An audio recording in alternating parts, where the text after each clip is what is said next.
क्या S&P 500 का बाजार अपनी मर्जी से चलता है? मतलब एकदम केओस? या फिर कोई इसे अपनी उंगलियों पर नचा रहा है, जैसे कोई घड़ी जिसकी हर सुई एक तय रास्ते पर ही चलती है? Tick tock, tick tock. आइए इस रहस्य से पर्दा उठाते हैं। हम सब यही सोचते हैं ना कि शेयर बाजार तो बस एक पहेली है, अनप्रिडिक्टेबल है, रैंडम है। लेकिन जरा एक पल के लिए सोचिए, क्या हो अगर ये रैंडमनेस बस एक धोखा हो और इसके पीछे एक छिपा हुआ पैटर्न काम कर रहा हो? तो सोचिए जरा, क्या ऐसा हो सकता है कि बाजार की हर बड़ी गिरावट, हर बड़ी उछाल, ये सब पहले से तय हो, बिल्कुल एक लिखी हुई स्क्रिप्ट की तरह? यही तो ये दावा कहता है कि पर्दे के पीछे जो बड़े बड़े इंस्टीट्यूशनल प्लेयर्स हैं और उनके सुपर स्मार्ट कंप्यूटर प्रोग्राम्स असल में वो तय कर रहे हैं कि मार्केट कब नीचे जाएगा और कब ऊपर। और इसी छुपे हुए प्लान को, इसी सीक्रेट कोड को कहते हैं एल्गोरिथमिक ब्लूप्रिंट। ये एक थ्योरी है जो कहती है कि S&P 500 की जो बड़ी बड़ी मूव्स होती है ना, वो असल में एक रिपीटिंग प्री प्रोग्राम्ड स्क्रिप्ट को फॉलो करती हैं। मतलब ये कोई तुक्का नहीं, बल्कि एक सोचा समझा खेल है। तो सवाल ये है कि ये ब्लूप्रिंट, ये कोड काम कैसे करता है? अच्छा, इसे ऐसे समझिए, जैसे किसी वीडियो गेम का कोई छुपा हुआ पैटर्न हो। पहले एक बड़ी गिरावट आती है, लगभग 1200 से 1300 पॉइंट्स की, और जैसे ही लगता है कि सब खत्म, बूम, एक जोरदार रिकवरी करीब करीब 2600 पॉइंट्स की। और ये पैटर्न ये बार बार दोहराया जाता है। सुनने में अजीब लगता है ना? चलिए देखते हैं इसमें कितनी सच्चाई है। तो चलिए अब जरा सबूतों पर नजर डालते हैं। सबसे पहले बात करते हैं पहली गिरावट और उसके बाद आई उस शानदार रैली की। ये देखिए, पहली गिरावट 1205 पॉइंट्स की। ये आंकड़ा बिल्कुल उसी 1200 से 1300 पॉइंट्स की रेंज में आता है जिसके हमने अभी अभी बात की थी। तो पहला सुराग तो बिल्कुल सही जगह पर है। और फिर जो हुआ वो और भी कमाल था। एक जबरदस्त वापसी, पूरे 2608 पॉइंट्स की। ये भी हमारे 2600 पॉइंट्स के पैटर्न के कितना कितना ज्यादा करीब है। मतलब पैटर्न का पहला हिस्सा पूरा हुआ।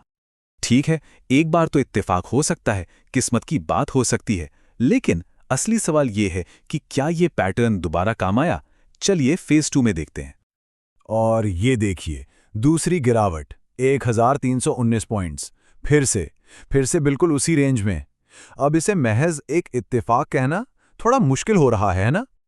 और इस गिरावट के बाद क्या हुआ? बिल्कुल एक और जोरदार रैली 2636 पॉइंट्स की। ये भी हमारे 2600 पॉइंट वाले पैटर्न से एकदम मैच करता है। दो बार बिल्कुल एक जैसी कहानी। ये पैटर्न अब मजबूत होता दिख रहा है। तो अब आते हैं बिल्कुल हाल के समय पर। क्या ये ब्लूप्रिंट तीसरी बार भी उतना ही सटीक साबित हुआ? चलिए पता लगाते हैं। जो हाल ही में गिरावट आई वो थी 1302 पॉइंट्स की। तीसरी बार, लगातार तीसरी बार गिरावट उसी नैरो रेंज के अंदर। ये कैसे मुमकिन है? क्या ये सच में कोई सोचा समझा खेल चल रहा है? अब जरा इन तीनों गिरावटों को एक साथ देखिए। 1205, 1319 और 1302। ये नंबर्स एक दूसरे के इतने ज्यादा करीब हैं कि इन्हें नजरअंदाज करना लगभग नामुमकिन है। ये इस पूरी थ्योरी का शायद सबसे बड़ा सबूत है। तो अब आता है सबसे बड़ा सवाल। इस तीसरी और सबसे ताजा गिरावट के बाद आखिर हुआ क्या? अगर ये पैटर्न सच में काम कर रहा है तो इसके बाद एक बड़ी रैली आनी ही चाहिए थी। तो क्या ऐसा हुआ? और इसका जवाब है बिल्कुल हाँ।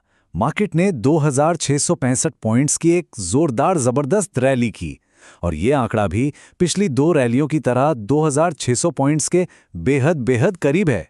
मतलब पैटर्न का तीसरा चक्र भी पूरा हो गया। इस एक रैली ने इंडेक्स को 4835 के लो से सीधे 7500 के हाई पर पहुंचा दिया। ये कोई मामूली उछाल नहीं है। और सबसे बड़ी बात, ये भी उसी ब्लूप्रिंट के हिसाब से ही हुआ। तो अब सबसे बड़ा सवाल हमारे सामने ये है, अगर 3 गिरावटें और 3 रैलियां एक लिखी हुई स्क्रिप्ट के हिसाब से चली हैं, तो क्या इसका मतलब है कि अब एक और बड़ी छलांग आने वाली है? क्या ये खेल अभी खत्म नहीं हुआ है? तो हमने अब तक क्या देखा? 3 बड़ी गिरावटें जो काफी हद तक एक जैसी थीं। उनके बाद 3 बड़ी रैलियां जो भी काफी हद तक एक जैसी थीं। ये पैटर्न इस तरफ इशारा करता है कि बाजार की चालें शायद कोई इत्तेफाक नहीं है, बल्कि एक सोची समझी योजना का हिस्सा हो सकती हैं। और देखिए, सबसे ज़रूरी बात यह है कि ये पूरा पैटर्न बाजार के रैंडम होने के आइडिया को पूरी तरह से चैलेंज करता है।